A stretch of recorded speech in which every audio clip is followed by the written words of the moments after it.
The funeral of your supportive husband is about to start. You should act as the chief mourner to repay the kindness he showed you during his life. 5 years after divorcing, I received this unexpected call from my former mother-in-law, whom I hadn't been in contact with at all. Normally, a mother wouldn't invite her son's ex-wife to his funeral. I thought she was inviting me because she was in need of money. But something didn't add up. My ex-husband had passed away a year ago, and his funeral should have already taken place. I remember giving several $100s to someone who claimed to be collecting for organizing the funeral on behalf of my mother-in-law. Are you talking about a funeral, not the first anniversary of his death? What? The funeral is about to begin. Who in their right mind would hold a first anniversary now? If you're making up excuses to not be the chief mourner, at least make it believable. Something was seriously off in our conversation. What could this mean? I told her the name of the person who had collected the money, which left her speechless. She said there was more to discuss, so I hurried to the designated funeral home. There, a massive argument was unfolding between my former mother-in-law and another person. As I learned the details of the dispute, another individual became furiously angry. It was leading to a devastating outcome for my mother-in-law and the other person involved. I had married a man I met through a mutual friend when I was 30. Although we didn't have a lovey-dovey newlywed life since I got pregnant 2 months into the marriage, my in-laws were thrilled about their grandchild's upcoming birth. My relationship with them was good, and my marriage was happy. However, about 3 months into the pregnancy, my husband's behavior became distant. He seemed uninterested in anything I said and often didn't touch the meals I prepared. The baby was growing well, and with only a week left until the due date, my husband became even more distant. Even when I tried to talk to my husband about my childbirth, he was too busy with work to even listen to my story. The night before I was admitted to the hospital, he said he wouldn't come home as he was staying out. I ended up taking a taxi to the hospital alone, as my husband had already refused to be present for the birth, citing work commitments. Thankfully, the birth went smoothly, and I was relieved. But during my hospital stay, my husband didn't visit even once. Not even to see our newborn son. On the day I was discharged from the hospital, I thought I'd be handling the paperwork alone, just like when I was admitted. However, my father-in-law, who had been puzzled by my husband's lack of visits, insisted on at least driving me home. I was grateful for his kindness and agreed to be driven home. I had suspected that he might use this as an excuse to complain about my husband. So, I asked him if he wanted to stop by our house. After some hesitation, he decided it would be best for family matters to remain private and dropped me off without coming in. I sensed someone inside the house and was sure it was my husband. I wondered why he wasn't at work on a weekday afternoon, but decided to prioritize reuniting with my son over confronting him about not visiting me or his absence from work. I entered the house cheerfully, saying, "I'm home," with a bit of extra enthusiasm. My husband appeared from the back and suddenly presented me with something. "I've decided to marry my mistress, so sign these divorce papers quickly." "How long does it take to get discharged anyway?" He had been waiting for me to return so he could divorce me as soon as possible. He was visibly irritated and insisted that I had no right to refuse. He even said he never wanted our child and threatened to harm our son if I didn't comply. I couldn't agree to a divorce without understanding why, especially not for the sole reason of him wanting to marry his mistress. Suddenly a divorce. We just had a baby, why? I remembered how my husband's behavior had been strange ever since I got pregnant. I never expected him to announce a divorce, especially not with an existing mistress. "It's your fault for not taking care of me, your husband. You should have prioritized me over an unborn child. You're to blame." During my pregnancy, I often felt unwell, especially with severe morning sickness. I had explained to him that some women experience these symptoms during pregnancy, and I was one of them. Especially in my case, I was told that I had a tendency to exhibit these symptoms more strongly. I wasn't neglecting him on purpose, and I did care for him even when I wasn't feeling well. But now, to find out he had been cheating and supporting a mistress? I was furious, but the anger was so overwhelming that I was almost speechless. To think he was having an affair, supporting a mistress? Seriously, what's that about? So all those times he said he was busy with work or stayed out were just excuses for his time with his mistress. Of course, I'm angry at my husband. But when anger becomes too overwhelming, it can actually lead to a state of disbelief and leave one speechless. It seemed pointless to argue with such a selfish man. A man who acts like a child, only thinking about himself and making such selfish demands. I'm better off without him. I quickly signed the divorce papers he thrust at me and returned them to him. However, I felt obligated to inform my kind in-laws. Especially since I had just been with my father-in-law. When I contacted my in-laws, my mother-in-law answered that my father-in-law hadn't returned home yet. Despite her previous kindness, she blamed me for the divorce, claiming it was my fault. If you had properly fulfilled your role as a wife, there wouldn't have been any problems. You must have refused relations using pregnancy as an excuse, right? Didn't you think about how much it hurts to be rejected by your own wife? She called me a failure of a woman for not satisfying a man and agreed with the decision to divorce. She even said I shouldn't expect any property division because I was solely to blame. I was told not to expect any division of property since I was supposedly all to blame. But I was the victim here. I declared to my mother-in-law that even if there was no property division, I would still demand alimony. Later on, my father-in-law intervened regarding the property division, ensuring I received the rightful amount. I also had to meet my husband's mistress just once. She looked down on me, seeing me as the woman who was discarded and ousted from the position of the legitimate wife. In my heart, I thought she would eventually be cheated on and discarded herself. What goes around comes around, I believe. After dropping me off, my father-in-law had stopped somewhere else before going home. If he hadn't, he could have prevented my mother-in-law's harsh words and sternly reprimanded my husband. He apologized for not being able to help more and showed his sincerity. And he promised to ensure I received the money owed to me. As a result, my husband contacted me to pay the full amount of alimony and child support. However, he stipulated that once I received the money, I should never contact him again. I had no intention of wasting my time on such a despicable man, as long as I received what I was owed. After a while, true to his word, he transferred the full amount of alimony and child support. He never showed any concern for our son beyond the child support. I could tell he had no interest in the child I bore. I decided to move back to my parents' house with my son.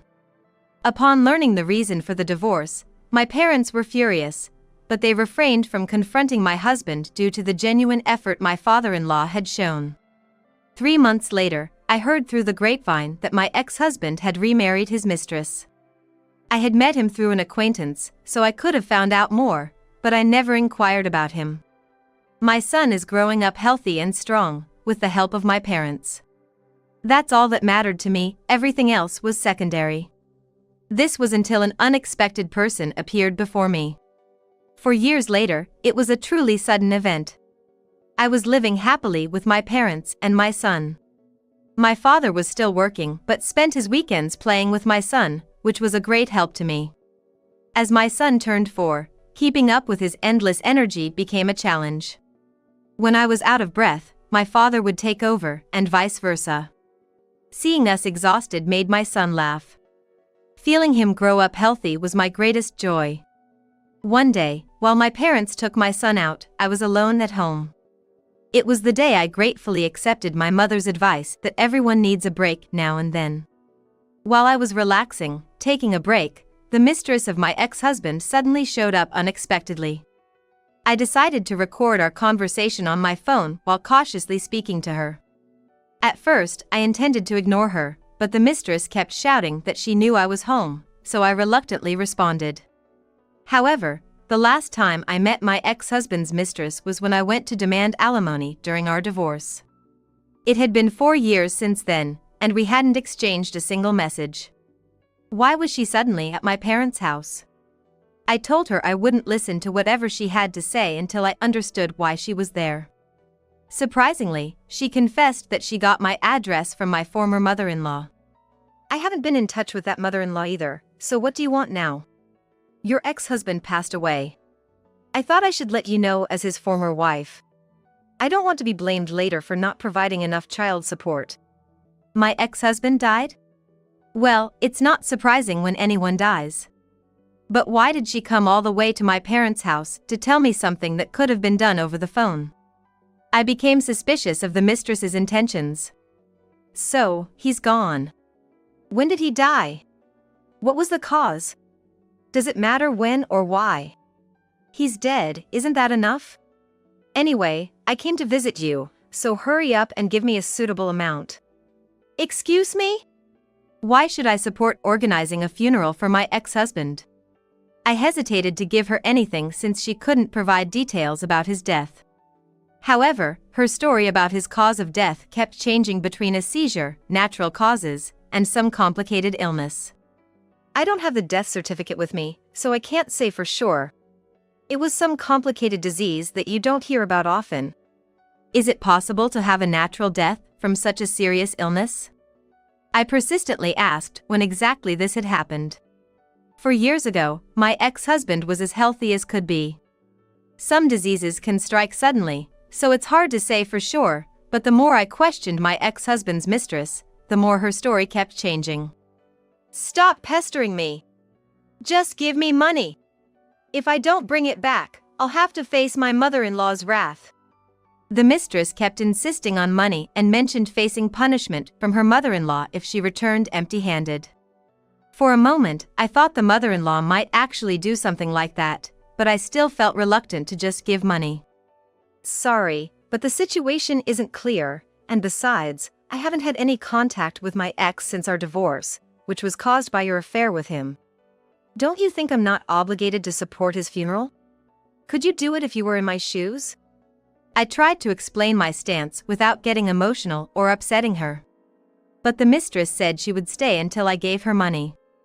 I checked the time, and it was almost when my parents and son would return home. The thought of them meeting her made me shudder. I feared what she might do to my son. She said she just wanted the money. I pulled out about $500 from my wallet and handed them to her.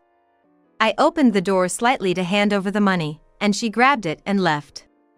As she walked away, I told her I would call the police if she came here again. She didn't nod, but I sensed a slight stiffness in her body.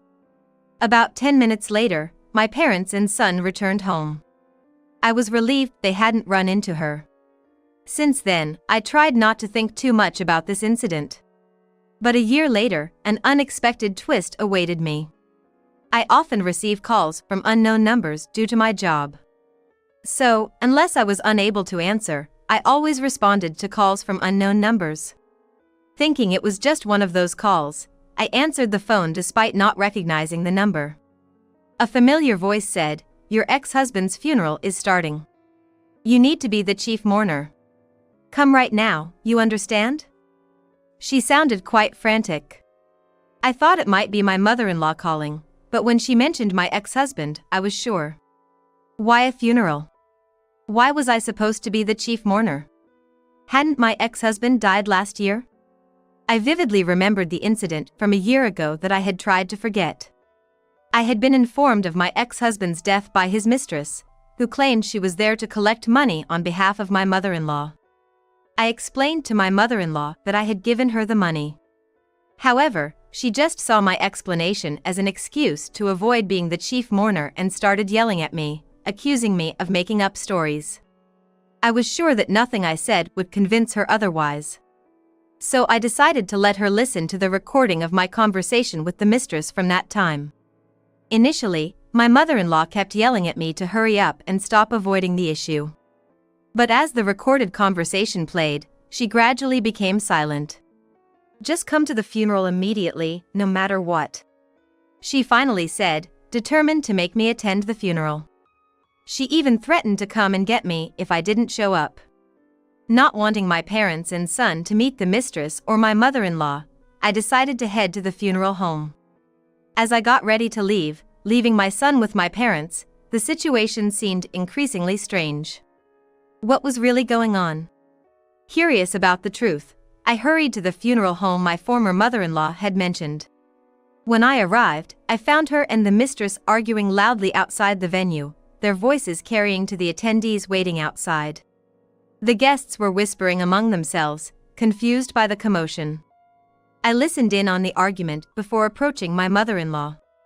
What are you doing, claiming your husband died and then demanding money from the ex-wife you dumped? Shut up. It's his fault for not earning enough. I thought he made good money, but I was deceived after taking the role of the legitimate wife. Something didn't add up in their argument. An attendee, who had been listening to the whole fight, was explaining the situation to others. I turned my attention to him. Apparently, the mistress had accumulated a huge debt she couldn't repay, so she pretended her still-living ex-husband was dead to extort money from me. The money I gave ended up being used to pay off her debts. She must have been desperate to come to me, someone she'd rather avoid. My mother-in-law, who seemed genuinely unaware of this, was berating the mistress for greedy women. But it seemed she had had some suspicions about the mistress's love for money. I was against your marriage from the start. I never imagined you'd squander money and rack up debts. It seems that ever since their marriage was approved, the mistress's spending habits were quite terrible. My mother-in-law admitted that even her savings had been used by the mistress. However, the mistress had her own complaints. If I'm greedy, then your son is a disloyal womanizer. I should tell everyone here. He died during an affair, of all things. Regardless of how he died, this wasn't the time for such behavior. As I looked around in disbelief, my father-in-law, who had been standing in front of my ex-husband's casket, intervened to stop the low-level brawl between his wife and the mistress. I hesitated on what to say to him but couldn't just stand by and watch. I approached and offered my condolences, my words trailing off at the end. Part of the reason I spoke up was that he looked so pitiful. When I spoke, he was genuinely surprised. And that made sense. After all, I had been treated terribly by his son. It's no wonder he was so shocked, seeing me at the funeral without having received any prior communication. I explained everything to him. From the mistress showing up at my parents' house a year ago to the call from my mother-in-law earlier that day. Hearing this, my father-in-law, who had been trying to mediate the fight calmly, became visibly angry. Enough already! How much more trouble do you plan to cause her? Then the mistress and mother-in-law stopped their fight and turned on me, blaming me for everything. This is all your fault. You're the reason everything's a mess. As the mistress reached out to grab my shoulder, my father-in-law stepped in to protect me. You two are the ones causing trouble. I just thought since this woman refused to be the chief mourner, this ex-wife could do it. You were the one who was in trouble when she refused. I understood that being suddenly refused as a chief mourner could be problematic, but my mother-in-law could have just done it herself. Her irrational and selfish behavior left my father-in-law cold, and he told her that after the funeral, they would divorce. This word of divorce drastically changed my mother-in-law's demeanor. She suddenly turned soft, pleading with my father-in-law to reconsider. However, his mind seemed firmly made up, leaving my mother-in-law with nothing but to hang her head in defeat. It appeared my mother-in-law had always been rather unreasonable. She had never worked outside the home, which might have contributed to her behavior. Despite overlooking some of her antics, my father-in-law had tried to correct her worst behaviors. But it seemed his efforts were in vain. Right after witnessing this, I left the funeral home. Later, my father-in-law contacted me, wanting to repay the money swindled by the mistress. I could have just accepted the bank transfer, but since he had always been kind to me, I decided it would be good to meet him one last time. He told me that after I left, the whole story unfolded before all the attendees. Everything from my ex-husband's secret affairs to the truth about his death became public, turning the funeral into chaos. The atmosphere was far from one of mourning. It was uncomfortably tense. Most of the funeral attendees were people my father-in-law knew. And the family's messy affairs quickly spread throughout the community. Fortunately, my father-in-law was well liked, and no one spoke ill of him. The center of the controversy was the unreasonable mother-in-law, the money-hungry, debt-ridden mistress, and my irresponsible ex-husband. There was a lot of sympathy for my father-in-law. Even amidst the turmoil, the mistress continued to squat in the family home, so my father-in-law eventually had to kick her out. She needed to work to pay off her debts and survive, but her self-inflicted reputation made it hard for her to find a job. It was a case of getting what she deserved. I thought it had nothing to do with me until one day, she turned up for a job interview at my workplace. When I returned to my parents' home and was looking for a job, I initially wanted something close by, but finding the right job proved challenging. Heeding my parents' advice, I broadened my search area and eventually found employment. That's why I now work a bit far from my parents' and former in-laws' place. The place is in a region where I didn't expect to encounter acquaintances. However, I guessed the mistress might have ended up here looking for a job in a different area due to her inconvenient reputation. I work at a regional bank. Originally, I was employed at a major bank but resigned when I got married. When I was looking to re-enter the workforce, I didn't want to return to banking initially. Dealing with unresolved issues until late hours and having a young son to think about, I didn't want to impose too much on my parents, who were helping me. I wanted to prioritize my son at least until he finished elementary school. However, finding a job as a woman re-entering the workforce was tough, so I eventually followed my parents' advice to focus on banking, where I had experience. Bank interviews are quite rigorous. Understandably, given that it involves handling customers' money. By chance, I knew that my immediate boss and the person in charge of interviews were old colleagues. I discreetly suggested to my boss about the mistress's history of scamming for money and her reckless borrowing. Of course, some bank employees have loans. But the mistress's debts were due to her personal indulgences and beyond her repayment capacity. My boss took the scamming incident seriously, and this information reached the interview coordinator. As a result, the mistress was disqualified from the interview just before it was about to happen. As the mistress was leaving, she happened to cross paths with me. I was working at the time, so avoiding her was not an option. I thought she wouldn't cause a scene in front of customers, but I was wrong. As soon as she saw me, she came straight at me, yelling, "This is all your fault," and grabbed me by the collar. A nearby customer screamed, and a male colleague rushed over to separate us, while someone else called for security. The security guards quickly intervened and escorted the mistress out of the building. My boss asked if I wanted to file a police report, but I declined, believing I wouldn't have to deal with her again. While I felt safe at work thanks to the presence of security guards, there was concern about being targeted during my commute. A few days after reassuring everyone that I was fine, I had a rude awakening. I received a call from the police at work. Apparently, the mistress had told them where I worked. I was about to tell the police that I had nothing to do with her. But their explanation left me stunned. It seemed the mistress and my mother-in-law had conspired to break into my parents' house to steal valuables. But I hadn't received any call from my mother, who should have been the victim. Why did the police contact me directly? And why would the mistress tell the police where I worked? I asked the police for the address of the house the mistress and mother-in-law had broken into. It turned out to be the house where I used to live with my parents. My parents had moved us out immediately for our safety after the mistress tried the scam a year ago. The old house, being well located, was quickly sold, and someone else was living there now. Unaware of this, the mistress and mother-in-law had broken in, attempting to steal valuables. The current residents must have been quite shocked and immediately called the police, who caught them red-handed. The residents, upon encountering the intruders, didn't press charges since they weren't the intended targets. Normally, even attempted crimes can be subject to criminal penalties. However, the residents who were the victims didn't file a police report, reasoning that they weren't the intended targets of the crime. The police gave the mistress and mother-in-law a stern warning but required someone to vouch for them before releasing them.